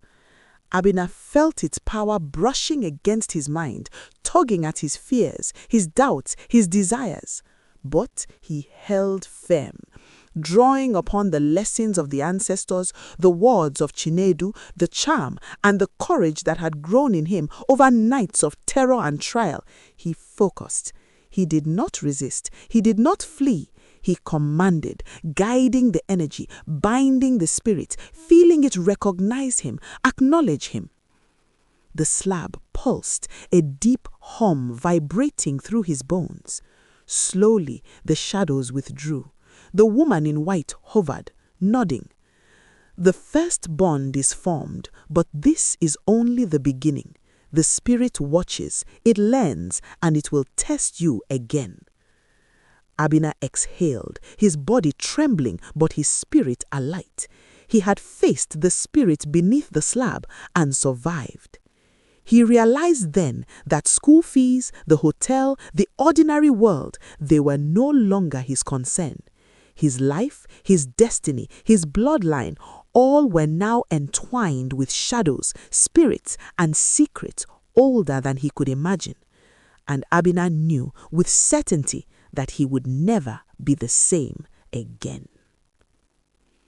The village seemed unusually quiet that morning. Birds chirped lazily, the sun spilled gold over the rooftops, and the wind barely stirred. Yet Obinna felt the weight of unease pressing against his chest. Something was different. He could sense it even before stepping outside. Ajanaku met him at the edge of the village, his expression grave. "The spirit stirred in the night," he said quietly. "Not the one beneath the slab, but others, forgotten souls, restless for centuries. They have taken notice of you." Obinna's stomach churned. Forgotten souls? Are they dangerous? Some are, others merely curious. But curiosity can be lethal when mixed with centuries of pain, Ajanaku replied. He handed Obinna a small pouch of white ash and a carved stone shaped like a crescent moon. "These will protect you for now. But remember, the spirits are intelligent. They learn, they adapt, and they remember. You must be careful." That night, Obinna took his post at the east gate. Shadows shifted differently now, almost aware of every move. He carried the ash in one hand, the crescent stone in the other, feeling its cold surface steady his trembling fingers. Then, from the far edge of the hotel grounds, he saw them, figures unlike any he had faced before. They moved silently, almost merging with the trees, their forms blurred and indistinct. They were spirits who walked the earth centuries ago, forgotten by the living, but not by the power that bound the world. "Obinna," the whisper came first from one, then another, until it was a chorus of hundreds echoing in a haunting harmony. Obinna gritted his teeth, recalling the lessons of Mama Ninkiru and the ancestors. "I am Obinna of the Bloodline. I honor the spirits, I respect the forgotten, but I will not falter." The spirits approached, their presence pressing like the weight of oceans. Obinna sprinkled the white ash in a protective circle, feeling the air crackle with energy. The crescent stone pulsed in his palm, resonating with the spirit's vibrations. Then one spirit stepped forward, a woman draped in tattered robes, her face pale and etched with sorrow. Her eyes glimmered with centuries of grief. "Child of the bloodline," she whispered, voice trembling. "We were forgotten, abandoned, the living ignored us, yet you walk the path of guardianship. Will you remember us?" Obinna's throat tightened. I will honor you. I will not let you fade." The spirit nodded slowly, and as if a weight had lifted, the chorus of whispers softened. The other forgotten souls withdrew, merging with the shadows, leaving only the soft hum of the night. Ajanaku's voice echoed in Obinna's mind. "Compassion is also power, Obinna. Strength alone cannot hold the spirits. Understanding, respect, and memory, they are your true weapons." Obinna sank to his knees, exhausted but enlightened. He realized that being a guardian was not just about control and courage. It was about empathy, remembrance, and honoring the past as much a figure as the appeared present. before him. It was the woman in white, but her form shifted subtly, her features more alluring, more human, her voice melodic and enticing. "Obinna," she whispered, stepping closer, "you have grown strong, but strength alone cannot guarantee survival. Desire must be tested. You want your school fees paid, your dreams fulfilled, your life free from struggle, do you not?" Obinna's heart raced. He knew this was a test of temptation, the spirit projecting his deepest desires, trying to sway him from the path. He clenched his fists, remembering Mama Nkiri's warnings. Temptation is patient. It will offer everything you want, but it hides the cost. "I will not be swayed," he said firmly. "I follow the bloodline. I follow my destiny." The woman in white's smile widened, almost predatory. The shadows around her shifted into visions of wealth, comfort, admiration, and power, each one meticulously crafted to appeal to Obinna's heart. He saw himself as a successful student, free from struggle, praised by his peers, living in comfort. A faint voice whispered from within him, "It could all be yours, if only you surrender." Obinna's heart shook. The temptation was overwhelming. He closed his eyes, focusing on his ancestors, the charm, and the words of Ajanaku. "You are not a child anymore. You are a guardian, bloodline above desire." He exhaled deeply and spoke aloud. "I will not betray the bloodline. I will not betray myself." The visions shattered like glass. The shadows recoiled. The woman in white's form twisted back into her spectral, ethereal self. "Well done, child of the bloodline. Few resist so fully, but the trials will continue, and the temptations will grow stronger each night. Remember, desire can kill as surely as fear." Obinna felt a surge of pride and relief. He had faced his first true test of temptation and survived. But deep inside, he knew this was only the beginning. The spirit was patient, and it would test every corner of his heart, mind, and soul. By the 21st night, Obinna felt different, not just stronger, but transformed. The lessons of the ancestors, the trials of shadows, the whispers of forgotten souls, all had shaped him. He was no longer merely a boy struggling to pay school fees. He was a guardian in every sense, a vessel of ancient power, tempered by fear, courage, and understanding. That night, as he approached the east gate, the air thrummed with anticipation. Shadows stretched and shifted, but Obinna no longer feared them. They were extensions of the trials he had mastered. The woman in white appeared at the center of the courtyard.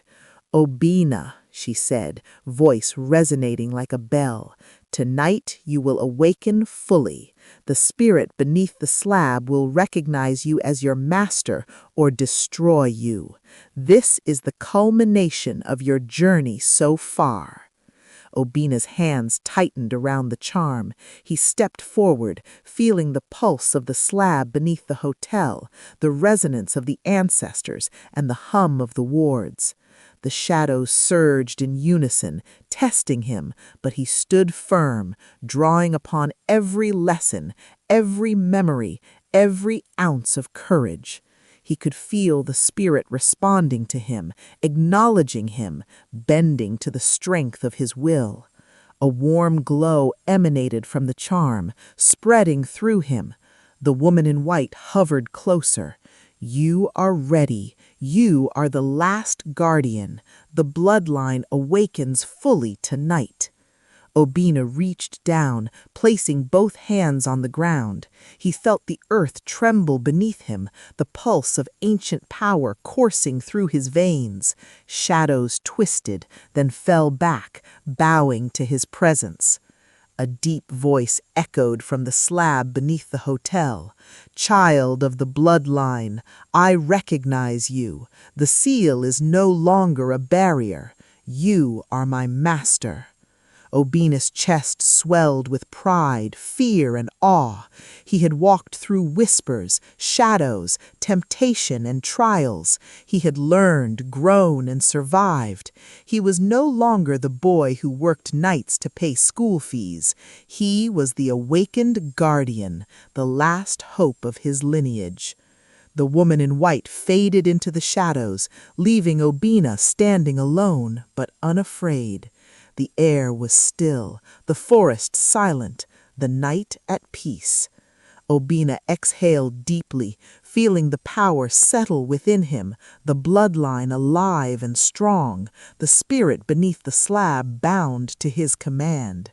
He knew the journey was far from over. More trials, more shadows, more mysteries awaited. But for the first time, he felt certainty, strength, and the full weight of destiny coursing through his veins. The boy who had once been a simple security guard was gone. In his place stood a guardian, awakened, unbroken, and unstoppable. The following night, a storm swept through the village. Lightning split the sky in jagged ribbons, illuminating the east gate in stark, ghostly flashes. The wind roared as though carrying voices from the beyond, each gust whispering warnings and riddles only Obinna could decipher. And adjusted the wards around his wrists. His heart pounded, not from fear, but from anticipation. The spirit beneath the slab had stirred in the days following his awakening, responding to him, testing him. Tonight, Obinna knew it would strike again. The shadows were no longer isolated. They moved like a coordinated army spreading across the hotel grounds. They shifted and merged, forming grotesque shapes that twisted reality itself. Faces appeared and vanished in the blackness, whispering his name in tones both pleading and mocking. Ajanaku appeared beside him, holding a torch that barely cut through the darkness. "The whispering storm tests more than courage," he said. "It tests your resolve. Listen carefully. Some whispers are truths, some are traps. Your bloodline guides you, but you must discern." Obinna closed his eyes and centered himself. He reached deep into the pulse of the charm, feeling the warmth of the ancestors, the energy of the wards, and the rhythm of the earth beneath him. The whispers grew louder, forming words he could comprehend. "Obinna, surrender. The world is easier without struggle. All you desire is within reach." He shook his head. "I do not follow lies," he said aloud. "I follow my bloodline. I follow my destiny." Suddenly, the storm intensified. Shadows surged forward like waves, testing his every step. Lightning struck the ground near him, casting elongated silhouettes that twisted and writhed with unnatural movement. Yet Obinna did not falter. He traced symbols in the air, invoking the lessons of the ancestors, weaving a protective barrier that pushed the shadows back. The woman in white appeared amidst storm, her figure flickering like lightning. "Few have survived the whispering storm," she said, voice resonating through the wind. "You have endured, child of the bloodline, but the night is long and the trials grow heavier. The spirit will awaken fully soon, and the final challenges approach." Obinna exhaled, drenched from the storm, yet a strange exhilaration filled him. He had faced the storm and survived, but he knew, deep down, that it was only the beginning of the trials that would decide the fate of his lineage and the spirit bound beneath the slab. 3 nights later, Ajanaku led Obinna to the outskirts of the village, to a hidden path he had never noticed before. The path twisted through thick trees and overgrown vines, leading to a hidden temple carved into the side of a hill. "The Temple of Shadows," Ajanaku said solemnly. "It is older than the village itself. The guardians once trained here, communing with spirits and testing their courage. Tonight, you will face the shadows in their purest form." Obinna's chest tightened. He had faced shadows before, but this felt monumental. The temple loomed in the distance, its entrance a dark maw carved with ancient symbols that pulsed faintly in the moonlight. Inside, the air was heavy, thick with centuries of power. Shadows pooled in corners, creeping along the walls like liquid darkness. Obinna could feel the eyes of countless spirits upon him, assessing, waiting, testing. Ajanaku appeared beside him, holding a torch that barely cut through the darkness. Trust in it. Trust in your blood. The shadows will challenge your courage, your mind, your heart. Do not falter. The first shadow struck before he could even take a full step into the temple. It twisted into a monstrous figure, towering above him, with eyes that gleamed like molten gold. Obinna raised the charm, feeling the pulse of the ancestors guide his actions. He dodged, weaving between pillars of stone, striking at the shadows with precise bursts of energy drawn from the wards.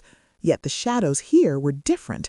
They were clever, moving with intent, predicting his actions, shaping themselves to exploit his fears.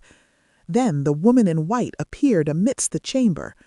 "You must not only fight, child of the bloodline," she said, voice resonating through the wind. "You must understand.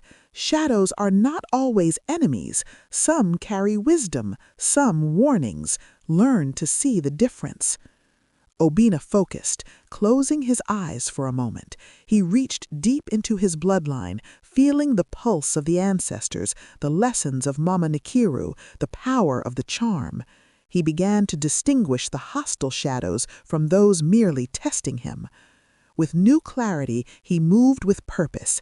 He neutralized the threats, allowed the lessons to pass, and absorbed the energy of the non-hostile shadows.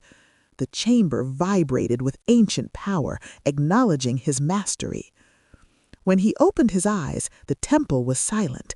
The shadows had receded, leaving only a faint hum of energy that filled the chamber. Obinna felt a surge of strength and understanding.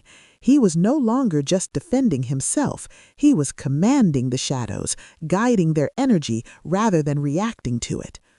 Ajanaku placed a hand on his shoulder. "You have done well. Few have ever mastered the Temple of Shadows in a single night. Remember this mastery, for the spirit beneath the slab will recognize it. You are growing closer to the ultimate awakening." Exhausted but exhilarated. He knew the journey ahead would grow even more perilous, yet he felt stronger, wiser, and more prepared than ever. The 24th night arrived, and Obinna felt an unusual tension in the air. The village slept unaware of the events unfolding beyond its gates. The east gate seemed alive, the shadows thicker, the wind carrying faint whispers of warning and anticipation. Obinna's chest tightened as he approached, his hands gripping the charm and wards. He could feel the spirit beneath the slab stirring, responding to him, testing his resolve more intensely than ever. The woman in white appeared immediately, her voice softer but laden with power. "Tonight, child of the bloodline, you will make a sacrifice. Only a willing heart can bind the spirit fully. Are you ready?" Obinna swallowed hard. He had anticipated challenges, battles, and trials, but sacrifice. He understood instinctively the weight of this moment. It would demand more than courage. It would demand a part of his essence, his very being. He stepped forward, closing his eyes and calling upon the ancestors, the lessons of Mama Nkiru and the knowledge of the Temple of Shadows. His hands rested upon the ground, and he felt the vibration of the slab beneath. The shadows surged around him, testing, probing, whispering temptations and threats. "Give yourself willingly," the woman in white intoned. "Only through giving can you command. Only through surrender can you master." Obinna exhaled deeply. He understood. He was no longer fighting for school fees, for a simple life. He was fighting for the bloodline, for the village, for the balance between spirit and human. He extended his hands, allowing a portion of his energy, his essence, to flow into the charm, the wards, and the slab. The shadows quivered, reacting to the sacrifice. The air hummed with power, electricity crackling through the night. The woman in white circled him, her form glowing softly. "You have chosen wisely, child of the bloodline. The spirit acknowledges your sacrifice. The awakening nears completion. The slab pulsed, a deep, resonant vibration filling Obinna's body. He felt a surge of energy unlike anything before. Power, wisdom, courage, and the blood of generations flowing through him.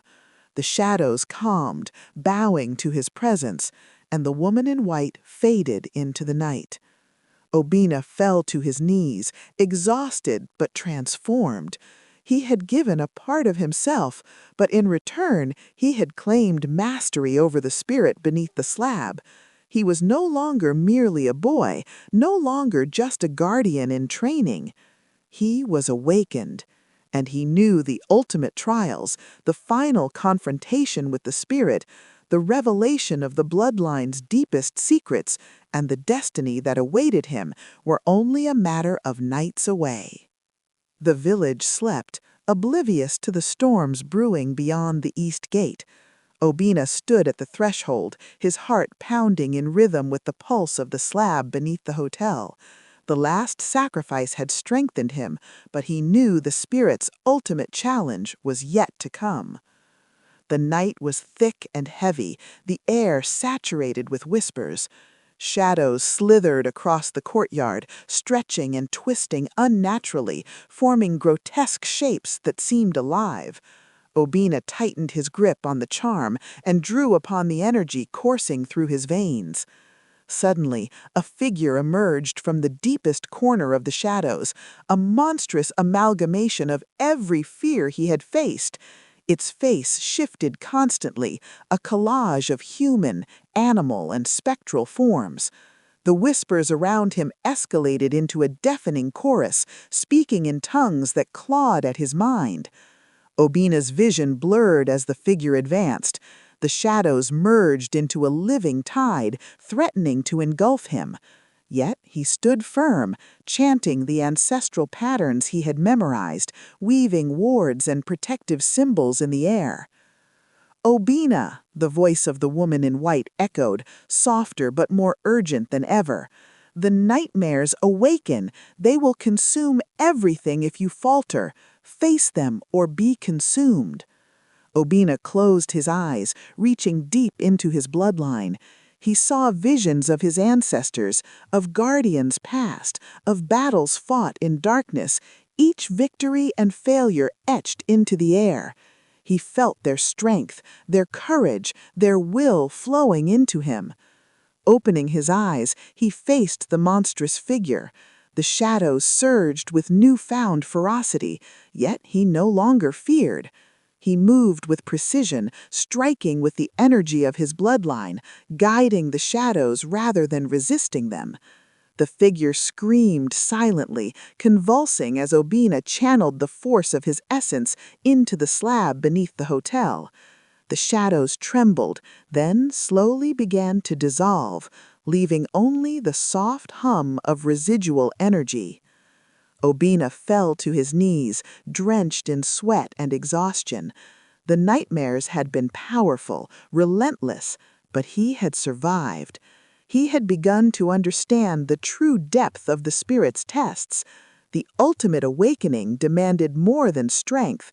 It demanded mastery over fear, desire, and the nightmares. within. Anjanaku guided Obinna back to the hut of Mama Nkiru. Her eyes were intense, reflecting wisdom and urgency. "You have done well," she said, her voice trembling slightly. "But now you must understand the true secret of your bloodline. Only then can you confront the spirit fully." Obinna listened intently as Mama Nkiru began. "Your lineage is ancient, older than the village itself. The guardians were not merely protectors, they were the keepers of balance. They contained the spirit beneath the slab because it holds both creation and destruction. Your ancestors sealed it, but they could not destroy it. Only the bloodline can command it fully."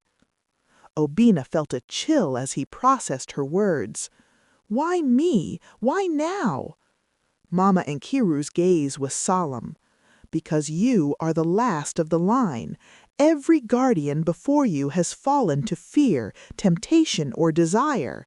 The spirit awaits the one who can master it, and the village's survival depends on it. You are both chosen and burdened."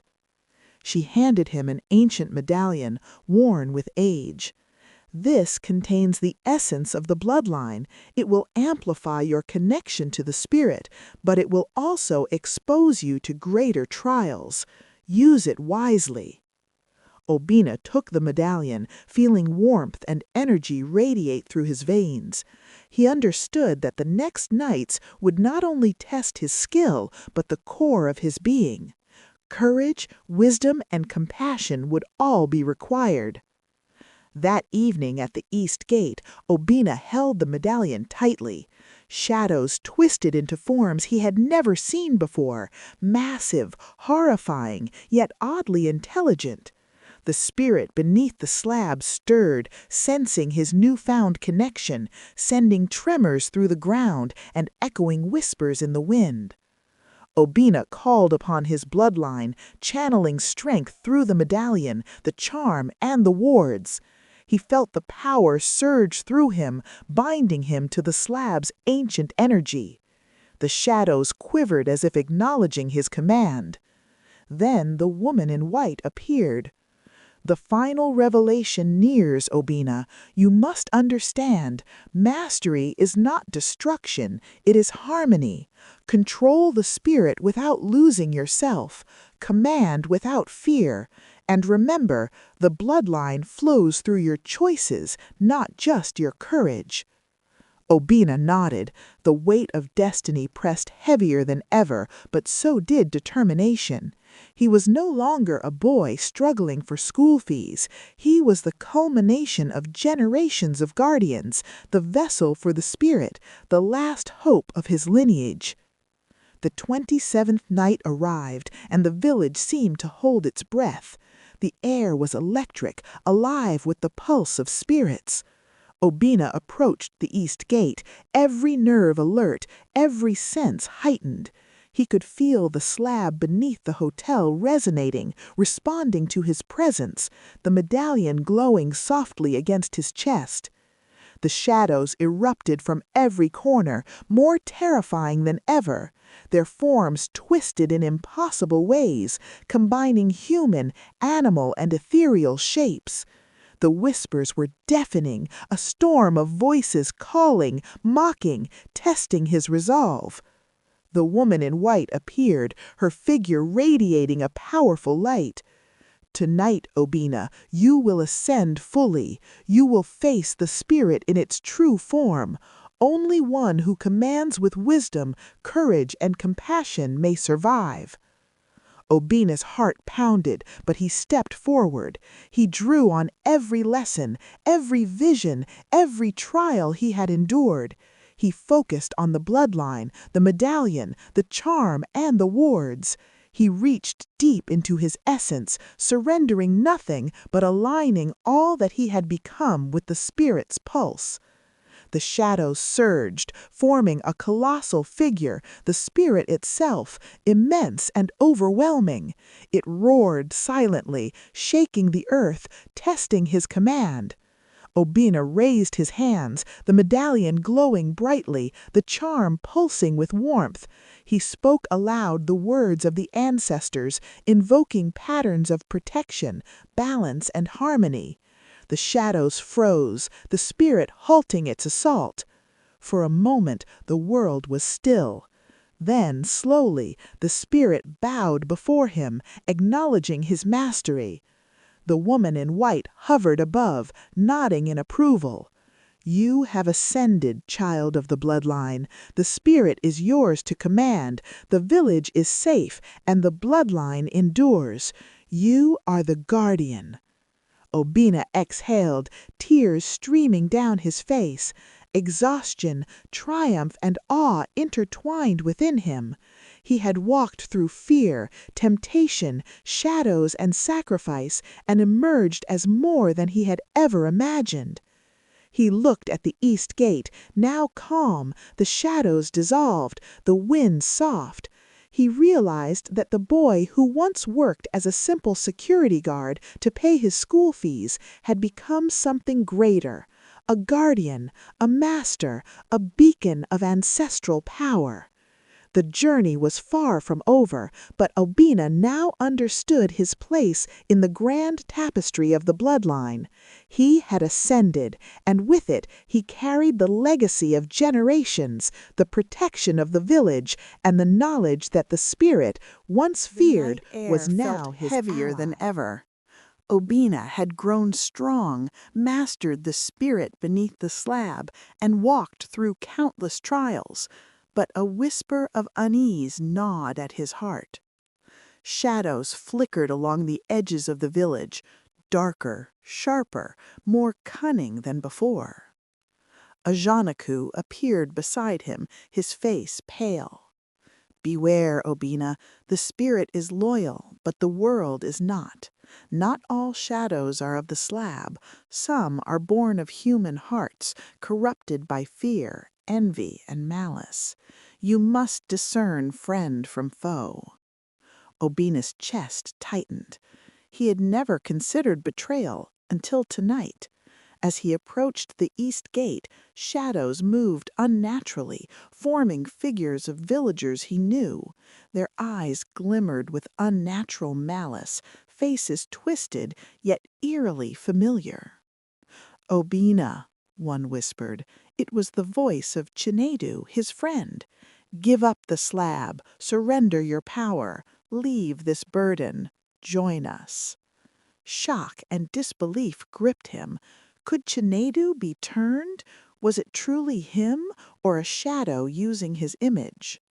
Obinna took a deep breath, drawing upon his medallion and charm.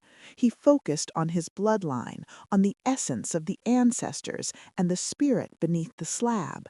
He had faced illusions, whispers, and temptation, but this was different.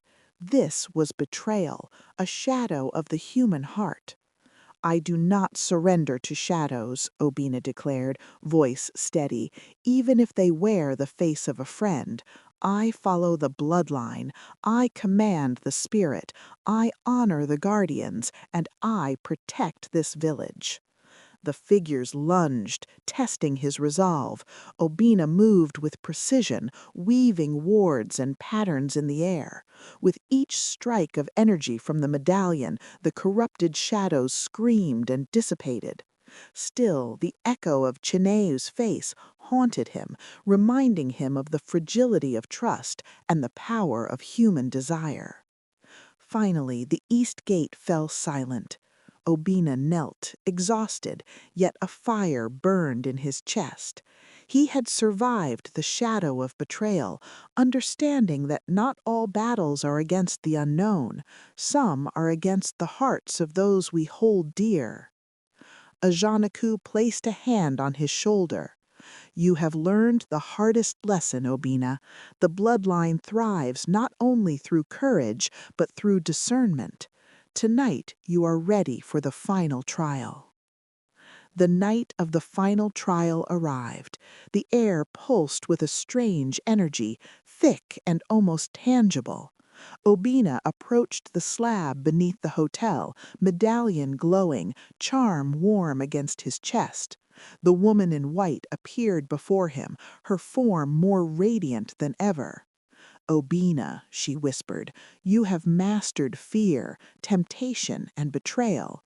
You have bound the spirit beneath the slab, but to complete your journey, you must enter the spirit realm itself and face the origin of all shadows. Only then will you ascend fully." Obinna nodded, determination blazing in his eyes. He stepped onto the slab, which pulsed with energy like a heartbeat. The world around him dissolved, and he felt himself being pulled into a realm of swirling light and shadow. The spirit realm was unlike anything he had imagined, vast, infinite, and alive. Shadows danced like rivers of black silk, twisting around glowing orbs of ancient energy. Whispers filled the air, speaking in the tongues of ancestors, guardians, and forgotten souls. Then he saw it, the true form of the spirit beneath the slab. It towered above him, a being of unimaginable power, shifting constantly, both beautiful and terrifying. Its eyes glimmered with the weight of centuries, its voice a chorus of thousands of echoes. Obinna, it said, you have awakened, you command much, yet the final test remains. Will you merge your essence with mine, becoming the guardian in full, or will you remain human, holding the power only partially? Obinna's heart pounded. To merge would mean leaving a part of his humanity behind, yet it was the only way to protect the village and the bloodline fully. He closed his eyes, feeling the medallion pulse against his chest, the charm glowing in resonance, and the lessons of the ancestors guiding him. I accept, he whispered. I merge, not for power, but for protection, for legacy, for the bloodline. The spirit extended a massive ethereal hand. Light surged around Obinna, his essence intertwining with the spirit, his bloodline flowing into its being. Shadows and light merged in a blinding cascade, forming a new entity, a fusion of boy and spirit, mortal and ancient, guardian and protector. Obinna opened his eyes in the spirit realm, fully aware, fully powerful, fully a guardian. The whispers of the ancestors became clear songs, the shadows no longer threats but allies, and the realm resonated with harmony for the first At the time medallion in and centuries. charm, both glowed faintly, reminders of the journey he had endured. The woman in white appeared once more, smiling. Obinna, she said, you are complete. The bloodline endures through you. The spirit recognizes you as its master. The village is safe, and the legacy is secured. You are no longer a boy, a security guard, or a student merely struggling to survive. You are the guardian. Obinna exhaled, tears of relief and triumph streaming down his face. He remembered the nights of fear, temptation, betrayal, and sacrifice. Each moment had led to this, the awakening, the ascension, and the mastery of a power older than the village itself. Ajanaku appeared, placing a hand on his shoulder. The world beyond your village will never know what you have done, Obinna, but the balance is maintained. The guardians of the past, the spirits, and the bloodline all recognize your triumph. You are worthy. Obinna nodded, looking toward the east gate and the stars above. The journey had transformed him utterly. He was no longer the boy who worked nights as a security guard to pay school fees. He was a beacon, a protector, a legend in the making. From that night forward, Obinna's presence radiated authority and calm. The shadows respected him, the villagers unknowingly thrived under his protection, and the bloodline of guardians endured. The legacy was secured not through struggle alone, nor by power alone, but through courage, wisdom, compassion, and sacrifice. And as the moon rose high, casting silver light across the village, Obinna stood at the east gate, the guardian of the bloodline, the master of the spirit, and the protector of all that was sacred. The boy who once worked to pay school fees had become a legend, a living testament to courage, destiny, and the enduring power of the ancestors.